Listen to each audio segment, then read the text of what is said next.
Today we are here to discuss on a complete new subject for you, that is class 11 accountancy. As the subject is new to you, we will discuss first of all the syllabus of the subject. The syllabus of the subject states that you are going to get a question paper of 80 marks. The syllabus is divided into two parts, part A and part B.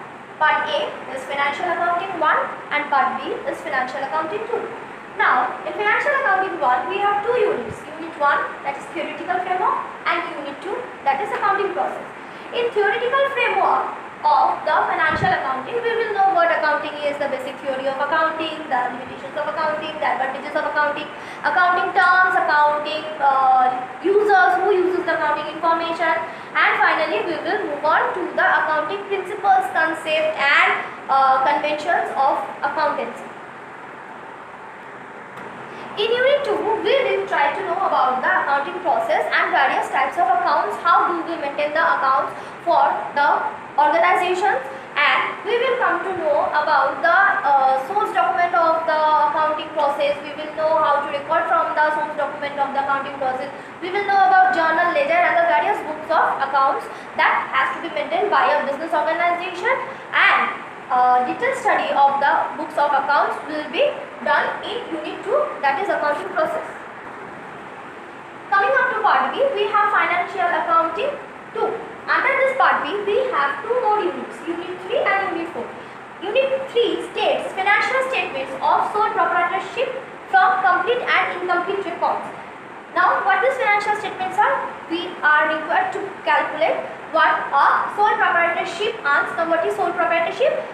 We have a different subject, business studies. In that, we will study about various forms of business organization. Just for your curiosity, I want to make you acknowledged about the fact that sole proprietorship is a form of business organization. So, basically, we will study about the financial statements of sole proprietorship, and that also which can be prepared from the complete records and from the incomplete records. Next unit states that what are the uses of computer in accounting.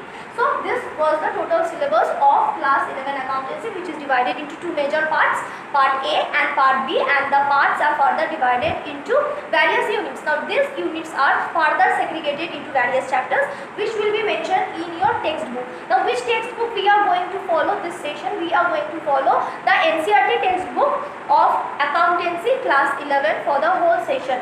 This has two parts, part A and part B, and these parts have the units and the segregated chapters. So in our following and upcoming videos, we will come to know about the chapters. Before knowing the chapters, I would like to introduce myself, Piyali Shaha, and I will be your accountancy teacher for this session. Thank you. So let's start with chapter 1, introduction to accounting, and the first topic, meaning and concept of accounting. We are going to narrate a story over here where a owner of a business organization has implemented some money in an activity of buying and selling of goods. This money invested by the owner is known as capital.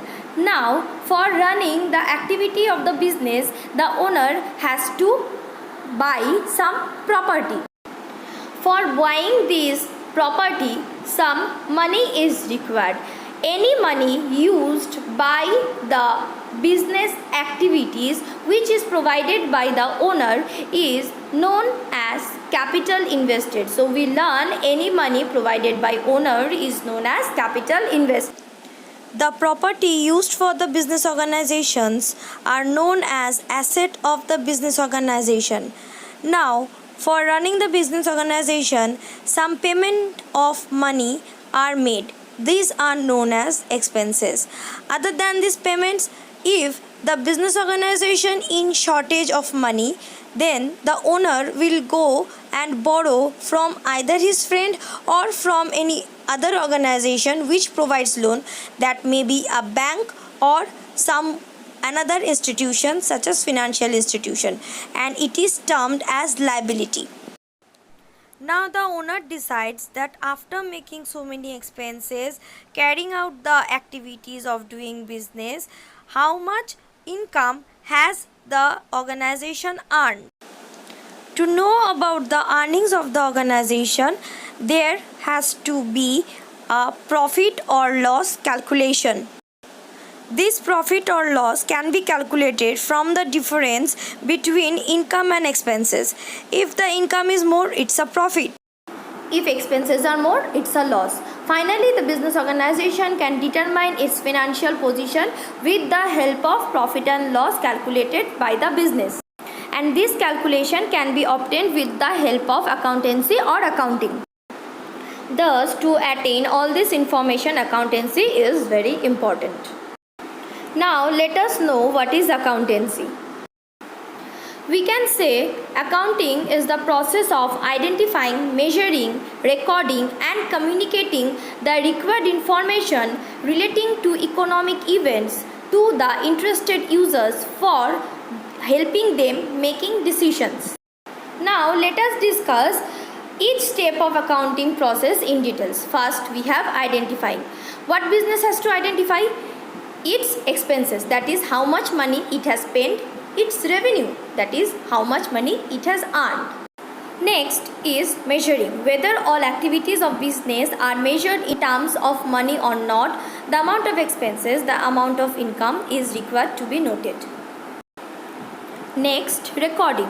Once the activities are identified, it will be recorded in the books of accounts. Books of accounts will be discussed later. Then communicating. After recording the business transactions, it will derive the result of economic events or financial transactions and inform it to the owners. Now, what economic events are? They are any incident occurring in business measured in terms of money or wealth. Coming up to the interested users, they are the owners and other parties. They can be managers, they can be creditors, they can be banks, etc., etc. So we have learned about meaning and concept of accounting or accountancy.